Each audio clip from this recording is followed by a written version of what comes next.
Mga bagay na ito, pumunta si Jesus sa kabilang pangpang ng dagat ng Galania, na siya ang dagat ng Pibritas. Sumunod sa kanyang napakaraming tao sapagkat nakita nila ang mga tanda na ginagawa niya sa mga may sakit. Umakyat si Jesus sa bundok at doon naupo siya na nakasama ng kanyang mga alagad. Malapit na noon ang Paskwa na pista na ang mga Hudyo. Itinanaw ni Jesus ang kanyang mga mata at nang makita niya ang napakaraming taong lumalapit sa kanya, ay sinabi niya kay Felipe, saan tayo makabibili ng tinapay upang mapakain ang mga ito? Ito ay sinabi niya upang siya ay subukin sapagkat nalalaman niya sa kanyang sarili kung ano ang gagawin niya. Sumagot sa kanya si Felipe, hindi magkakasya sa kanila ang 200 denaryo tinapay upang makakain ng kaunti ang bawat isa. Si Andres na kapatid ni Simon Pedro, isa sa kanyang mga alagad, ay nagsabi sa kanya, may isang batang lalaki rito na mayroon 5 tinapay na sibada at 2 isda, subalit gaano na ang mga ito sa ganitong karaming mga tao? Sinabi ni Jesus, paupuin ninyo ang mga tao. Madamo sa dakong iyon, kaya umupo ang mga lalaki na may 5,000 ang bilang. Kinuha ni Jesus ang mga tinapay at nang magpasalamat ay ipinamahagi niya sa mga nakupo. Binigyan din ni sila ng mga isda hanggang sa gusto nila. Nang sila ay mabusog, ay sinabi niya sa kanyang mga alagad, tipunin ninyo ang mga pinagputol-putol na lamang upang walang anumang masayang. Kaya kanilang tinipon ang mga ito at nakapuno ng 12 kaing ng mga pinagputol-putol.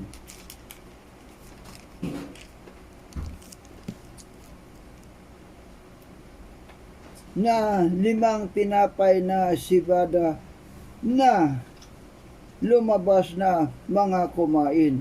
Nang makita ng mga tao ang tandang ginawa niya, ay kanilang sinabi, totoong ito nga ang propeta na darating sa sanlibutan. Nang malaman ni Jesus na sila ay lalapit at pipilitin siyang gawing hari, siya ay muling umalis na nag-iisa patungo sa bundok. Pagsapit ng gabi, lumusong ang kanyang mga alagad sa dagat.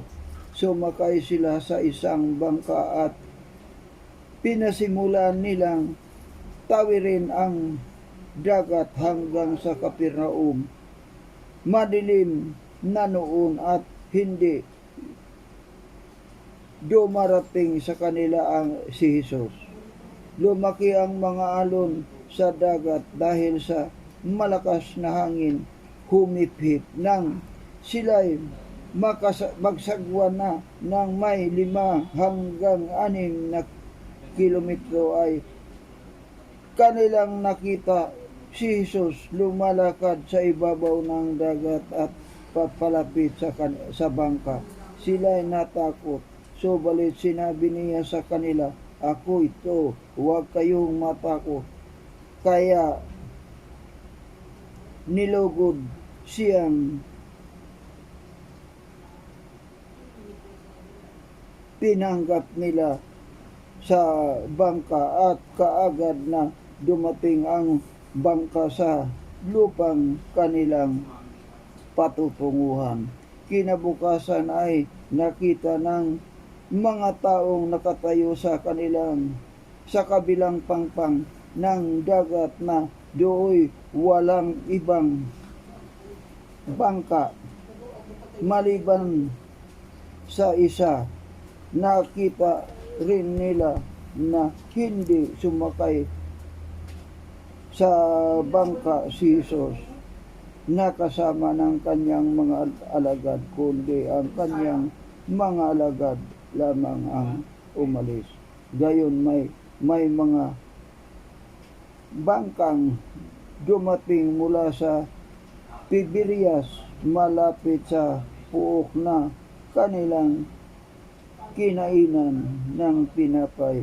Pagkatapos ng makapagpasalamat ang Panginoon, nang makita ng mga tao na wala roon si Jesus o ang kanyang mga alagad man, sumakay sila sa mga bangka at dumating sa Capernaum na hinahanap si Jesus. Nang siya ay kanilang makita sa kabilang pangpang ng dagat, kanilang sinabi sa kanya, "Rabi, kailan ka dumating dito?" Sumagot sila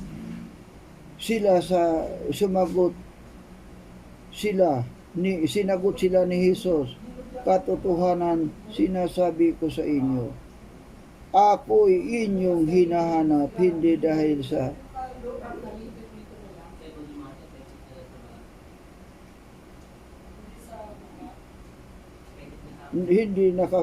ako inyong hinahanap, hindi sa nakakita kayo ng mga tanda, kundi dahil sa kayo'y kumain ng tinapay at kayo'y nabusog. Huwag kayong magsumikap ng dahil sa pagkakain, nasisira,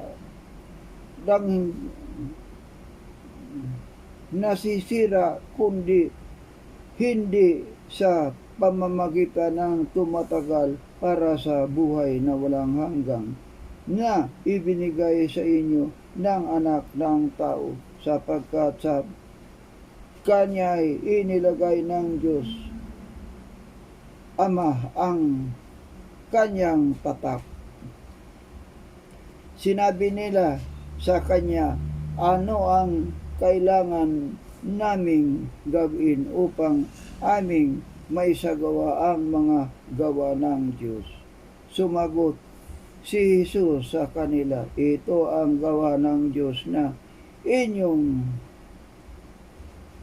sasampalatayanan ang Kanyang sinugo." Sinabi naman nila sa Kanya, "Ano ngayon ang tanda na inyong ginagawa na aming makikita upang sumampalataya kami sa iyo? Ano ang inyong ginagawa? Ang aming mga ninuno ay kumain ng mana sa ilang gaya ng nasusulat, kanyang binigyan sila ng tinapay na galing sa langit upang kanilang makain." Kaya sinabi sa kanila ni Jesus, "Katotohanan sinasabi ko sa inyo, hindi si Moses ang nagbigay sa inyo ng tinapay na galing sa langit, kundi ang aking Ama ang nagbigay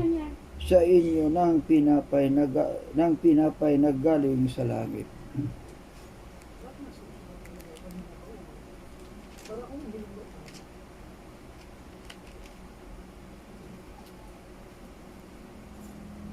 Sapagkat ang pinapay ng Diyos ay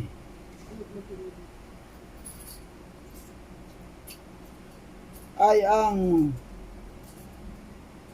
bumababang mula sa langit at ibinibigay sa buhay sa sanlibutan. Sinabi nila sa kanila, Panginoon, lagi mo kaming bibigyan ng tinapay na ito. Sinabi ni Jesus sa kanila, ako ang tinapay na buhay, ang lumalapit sa akin ay hindi magugutom at ang sumasampalataya sa akin ay hindi kailanman mauuhaw. Subalit sinabi ko sa inyo na nakita ninyo ako, subalit hindi kayo sumampalataya. Ang lahat ng nagbibigay sa akin ng Ama ay lalapit sa akin at ang lumalapit sa akin ay kailanman ay hindi ko itataboy, sapagkat ako'y bumaba mula sa langit hindi upang gawin ko ang aking sariling kalooban, kundi ang kalooban ng nagsugo sa akin. At ito ang katotohanan ng nagsugo sa akin, na sa lahat ng ibinigay niya sa akin ay huwag kong iwala ang anuman, kundi muli kong bubuhayin sa huling araw, sapagkat ito ang kalooban ng aking Ama, na ang bawat nakakakita sa anak ay sa kanyang sumasampalataya ay magkakaroon ng buhay na walang hanggang, at muli ko siyang bubuhayin sa huling araw. Kaya ang mga Hudyo ay nagbuntong hininga tungkol sa kanya, sapagkat kanyang sinabi, ako ang tinapay na bumaba galing sa langit. Kanilang sinabi, hindi ba ito'y si Jesus, ang anak ni Jose, na kilala natin ang kanyang ama at ina? Paano niya nasabi ako'y bumaba galing sa langit?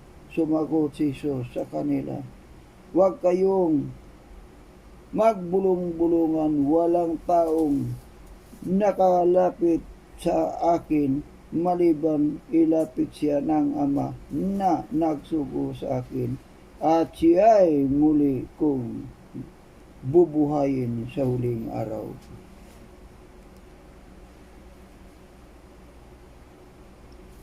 Nakasulat sa mga propeta at tuturuan nila silang lahat ng Diyos. Ang bawat nakarinig at natuto sa Ama ay lumapit sa akin, hindi dahil sa mayroon nakakakita ng Ama maliban sa Kanya na mula sa Diyos. Siya ang nakakakita sa Ama. Katotohanan sinasabi ko sa inyo, ang sinumang sumasampalataya ay may buhay na walang hanggang. Ako ang tinapay ng buhay. Kumain ng mana sa ilang ang inyong mga ninuno at sila'y namatay. Ito ang tinapay na bumababang galing sa langit, upang ang sumasampalataya makakain nito ay hindi mamamatay. Ako ang tinapay na buhay na bumabang galing sa langit. Kung ang sinuman ay kumain ng tinapay na ito, siya ay mabubuhay magpakailanman. At ang tinapay na aking ibinigay sa ikabubuhay ng sanlibutan ay ang aking laman. Kaya ang mga Hudyo nagtalo-talo na sinasabi, paanong papakain sa atin ng taong ito ang kanyang laman. Sinabi nga sa kanila ni Jesus, katotohanan, sinasabi ko sa inyo, malibang inyong kainin ang laman ng anak ng tao at inumin ang kanyang dugo, wala kayong buhay sa inyong sarili. Ang kumakain ng aking laman at umiinom ng aking dugo ay may buhay na walang hanggan, at siya ay muli kong bubuhayin sa huling araw, sapagkat ang aking laman ay tunay na pagkain at ang aking dugo ay tunay na inumin. Ang kumakain ng aking laman at umiinom ng aking dugo ay nananatili sa akin at ako'y sa kanya. Kung paano ang buhay ng Ama ay nagsugo sa akin at ako nabubuhay dahil sa Ama, gayon din ang kakain sa akin ay mabubuhay dahil sa akin.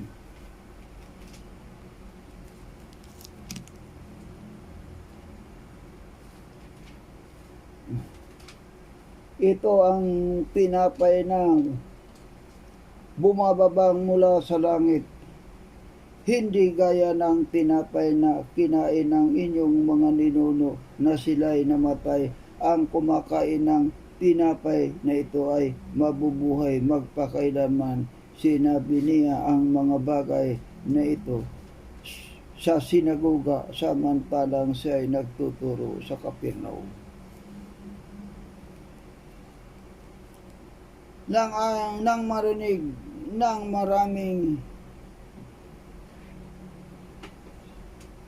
marami sa kanyang mga alagad, sila ay nagsabi, mahirap ang pananalitang ito. Sino ang may kakayahang makinig nito? Subalit si Jesus palibhas ay nalalaman niya na ang kanyang mga alagad ay nagbubulungan tungkol dito, ay nagsalita sa kanila, ito ay nakakatisod sa inyo. Ano nga kung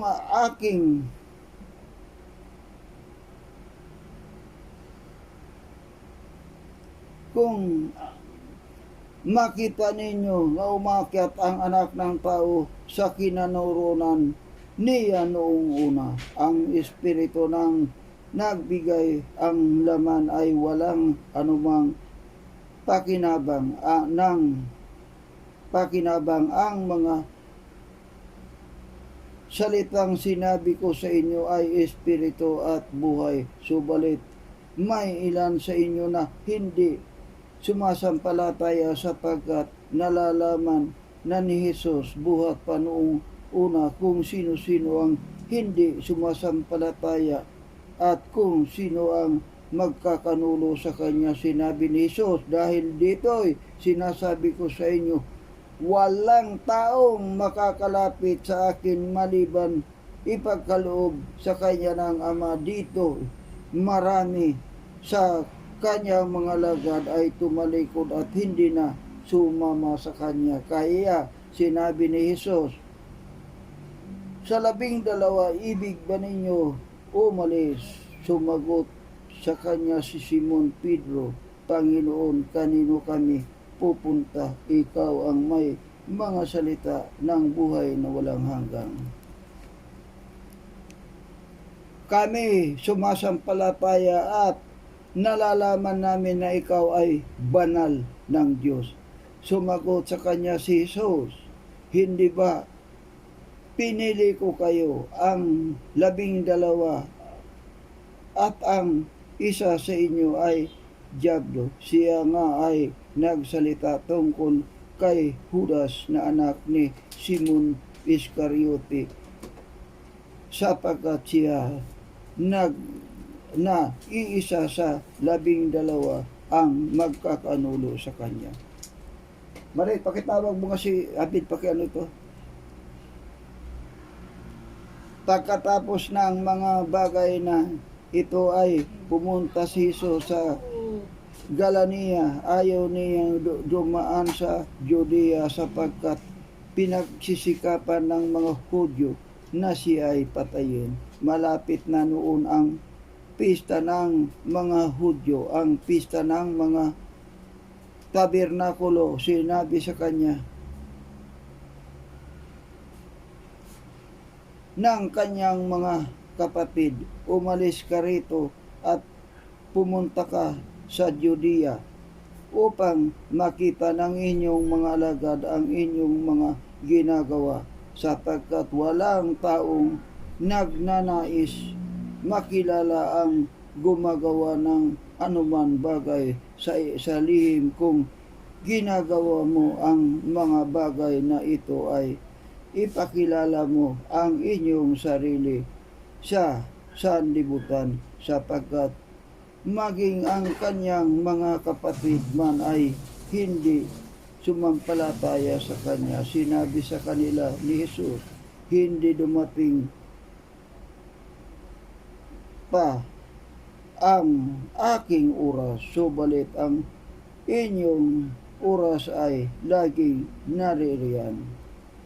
Hindi kayo maaring kaputan ng sanlibutan, ngunit ako ay kinapuputan nito sapagkat ako'y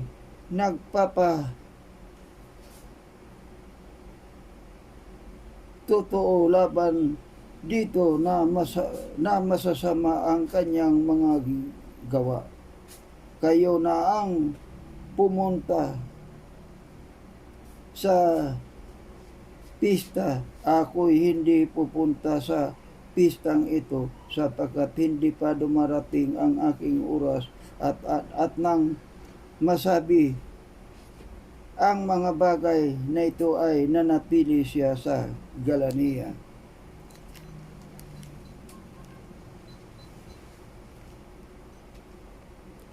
Subalit ng kinagabihan ng kanyang mga kapatid para sa pista, saka naman siya umahon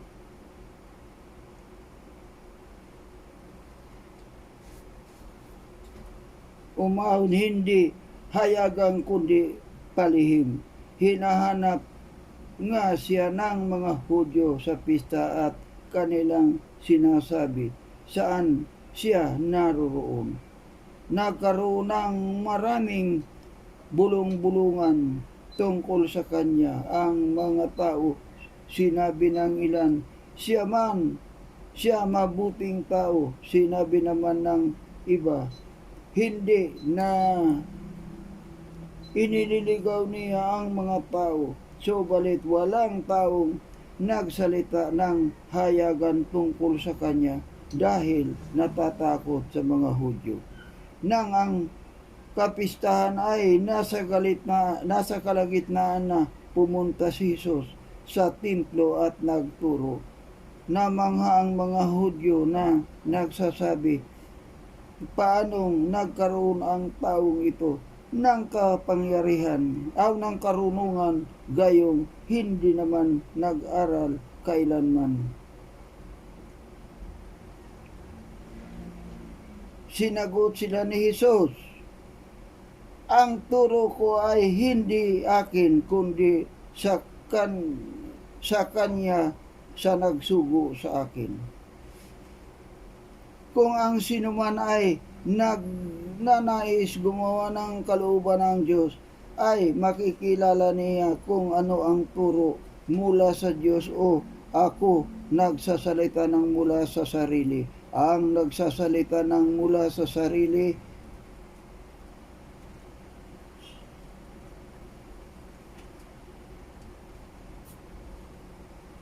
Hi!